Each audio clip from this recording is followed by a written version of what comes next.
So సంస్థాన నారాయణపురిలో ప్రచారానికి మరి మాజీ మంత్రివర్యులు బాబుమోహన్ గారు ఉన్నారు ప్రస్తుతం మనతో. వారిని తెలుసుకుందాం సార్. ఎలా ఉంది సార్ ప్రచారం? ఇంకో 3 పూలు 6 కాయలుగా ఉంది.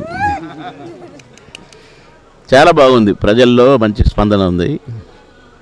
మా పార్టీ అంటే స్పందన ఉంది, మా అభ్యర్థి అంటే కూడా స్పందన ఉంది. చెప్పిన కదా. సో మరి ప్రత్యర్థులు ఎవరు ఉంటారు మీకు? భారతీయ జనతా పార్టీ గెలవబోతుందని చెప్తున్నారు కదా, ప్రత్యర్థులు ఎవరు? టీఆర్ఎస్ ఉంటుందా, కాంగ్రెస్ ఉంటుందా? TRS versus BJP. TRS versus BJP ఎందుకంటాం మేము, దాన్ని కూడా నేను ఇప్పుడే చెప్తాను. మా పార్టీకి ప్రధానమంత్రి ఉన్నాడు. ప్రధానమంత్రి నిధులు పంచాయతీలకు ప్రధానమంత్రి గారి నిధులు వస్తాయి నేరుగా. మున్సిపాలిటీలకు, మండలాలకు, గ్రామ స్థాయిలో కట్టుకునే వైకుంఠధామాల దగ్గర నుంచి, రైతు వేదికల దగ్గర నుంచి, సీసీ రోడ్ల దగ్గర నుంచి, మురికి కాలువల దగ్గర నుంచి, ఆఖరికి ఎల్ఈడి బల్బు కూడా ప్రధానమంత్రి గారి దగ్గర నుంచే వస్తుంది. కనుక పక్కన మాకు పెద్ద దిక్కుగా ప్రధానమంత్రి ఉన్న పార్టీ. కాంగ్రెస్కు ప్రధానమంత్రి లేడు, రాడు కూడా. మళ్ళీ నెక్స్ట్ ప్రధానమంత్రి కూడా మోడీ గారే. కాబట్టి ఇక్కడ కాంగ్రెస్ గవర్నమెంట్ లేదు కనుక మాకు ప్రత్యర్థి కాదు. ఒక ప్రత్యర్థి ఇక్కడ గవర్నమెంట్ అంటే ఒకటి ఉంది కనుక, అది పనిచేసిన గవర్నమెంట్ కావచ్చు, పని చేయని గవర్నమెంట్ కావచ్చు, అబద్ధలాడే గవర్నమెంట్ కావచ్చు, తాగుబోతులను తయారు చేసే గవర్నమెంట్ కావచ్చు, ఊరుకు 10 బ్రాందీ షాపులు, బెల్ట్ షాపులు పెట్టే పార్టీ కావచ్చు ఉంది.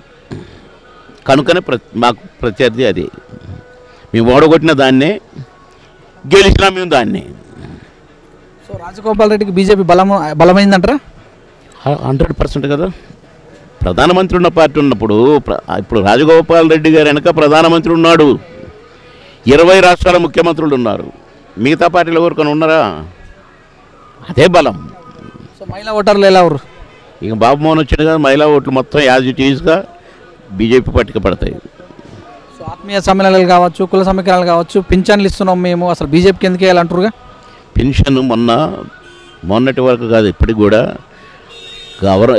ఈ స్టేట్ గవర్నమెంట్ కేసీఆర్ డబ్బులు కావు, కేసీఆర్ గారి ఫామ్ హౌస్లో పండిస్తే వచ్చిన డబ్బులు కావు, ప్రధానమంత్రి మోడీ గారి నుంచి వచ్చిన డబ్బులు, పెన్షన్ డబ్బులు.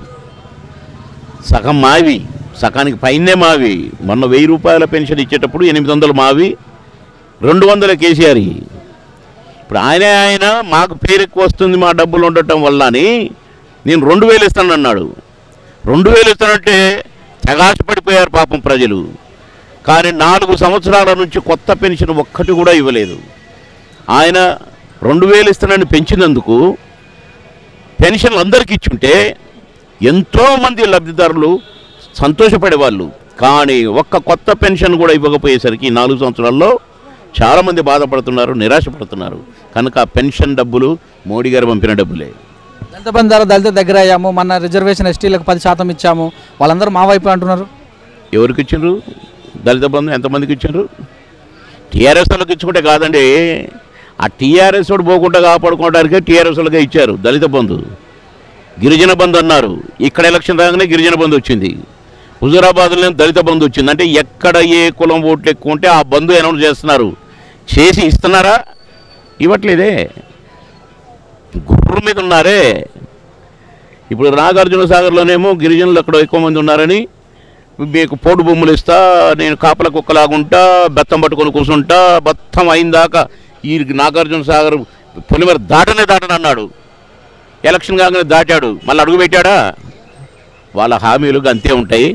ఓటర్లను మభ్యపెట్టడానికి, మోసం చేయడానికి, మోసపూరితంగా అరచేతిలో వైకుంఠం చూపించడానికి మాట్లాడే మాటలు తప్ప ప్రజలకు ఒరిగేది లేదు, అక్కడ ప్రజలకు చేసేది లేదు. సో ఎమ్మెల్యేలు, ఎమ్మెల్సీలు, మంత్రులందరూ ఇక్కడ మకం వేశారు. సో వాళ్ళని తట్టుకునే దమ్ము ధైర్యం బీజేపీ ఉందంటారా? వాళ్ళందరూ ఇది కుస్తీ పోటీలా? ప్రజల తీర్పు. ఈడ దండులు వేసుకొని వస్తే ఓట్లు లటలటా పడిపోతాయా డబ్బాలల్లో? ఓటరు న్యాయ నిర్ణేత, ఓటరు ఎవరికంటే వాళ్ళకి వేసుకుంటారు. అక్కడ ఎవడు అడ్డం రాడు. ఈ దండులు అక్కడ ఉండవు. ఈ దండులు మంచిగా తాపించడానికి, తినిపించడానికి వచ్చినాయి. తాపిస్తున్నారు, తినిపిస్తున్నారు. మా మునుగోడు ప్రజలు తాగుతారు, తింటారు. ఓటు ఎట్టేయాలనో వాళ్ళకి బాగా తెలుసు. సో స్వతహాగా మీరు ఒక సెలబ్రిటీ అండ్ ఒక మినిస్టర్ కదా, మాజీ మినిస్టర్గా. సో పర్సనల్గా చాలామంది వచ్చి మిమ్మల్ని కలుస్తుంటారు, ఏమంటారు వాళ్ళు? ఏమంటారు? బాబుమోహన్ బాగున్నావు అంటారు. నీ సినిమాలు ఎలక్షన్లు చెప్తారా? చెప్పరు కదా. ఓటర్ చెప్పడు, వేస్తాడు. చివరిలో చెప్తారేంటి? ఇగో నేను చేస్తా అని చెప్తారా? సో మా టీవీ తరపున ఈ మునుగోడు కూడా చెప్పరు. మా టీవీ తరపున మీ మునుగోడు ప్రజలకి ఏం చెప్తారు? ఎప్పుడైనా ఒక మనిషిని గెలిపించుకోవాల్సి వచ్చినప్పుడు మనిషి గురించి తెలుసుకోవాలి, మనిషి స్వభావం గురించి తెలుసుకోవాలి, మనిషి బుద్ధి గురించి తెలుసుకోవాలి.